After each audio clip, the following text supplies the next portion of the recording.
So my father came in March of 1956. He came on the Andrea Doria.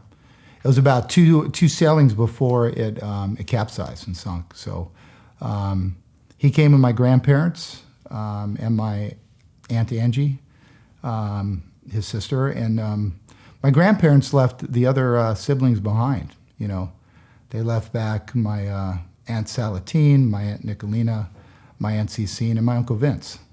And so just imagine, you know, making that decision as a family to say, look, we have an opportunity to come to America, but we have to leave, you know, the other kids behind.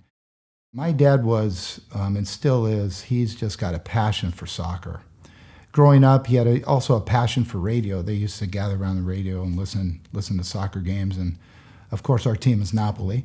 And so, you know, his big thing was when he came here was, once he got here, he wanted to do things to keep the Italian heritage alive. You know, a lot of people were here from Italy, from Ischia in particular.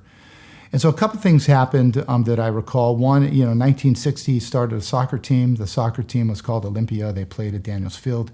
He named the team Olympia because the Olympics were going to be in Italy in 1960. So that was the big thing. And then also he got involved in Italian radio. His friend Johnny Laro, who's known as Spada Spielt in the Italian community, he's since passed away. But he, you know, he got my dad to do some radio with him. They worked together. My dad really started bringing the sports element to the program, which was on Sunday afternoons actually. And so as a kid growing up, the big thing for us was my mom. You know, my mom was great. She always made sure that we weren't getting my dad's way on Sunday morning.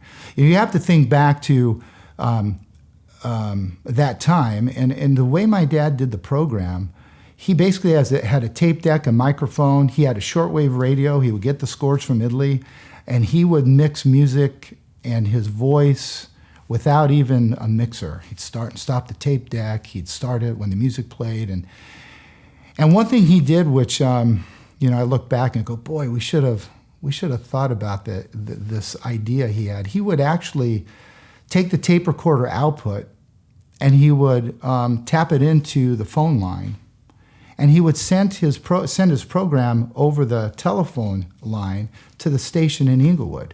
He was basically having his own little internet. I mean, when I think back, being an engineer myself, I think back to that time and thought, man, maybe we should have patented something there. But regardless, I mean, the memories on Sunday were awesome. It was, you know, Dad had to do the program, get it to the station by 2 o'clock, and then we'd have lunch around 2:30. We can hear, my dad would play the program. We'd hear it kind of live on the radio after he had sent it in. So, you know, Sundays were pretty exciting. And the other thing too is on Sundays, you know, the games were on Sunday as well. So a lot of time was spent at Daniels Field watching soccer games and watching the team. By then, I was older. It was the San Pedro Italians. So we spent a lot of time at Daniels Field.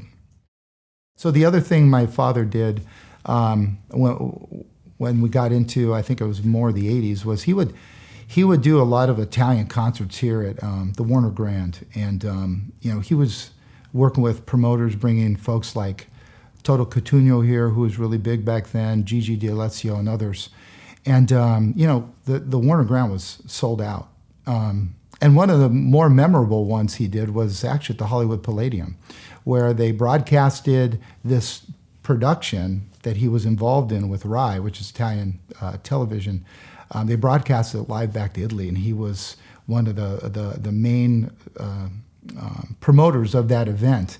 And so there was probably, I don't know, 2,000-3,000 people there, and it was broadcasted live. So that was one of his proudest moments, was being able to do that, and really taking the Italian heritage to the next level in Los Angeles.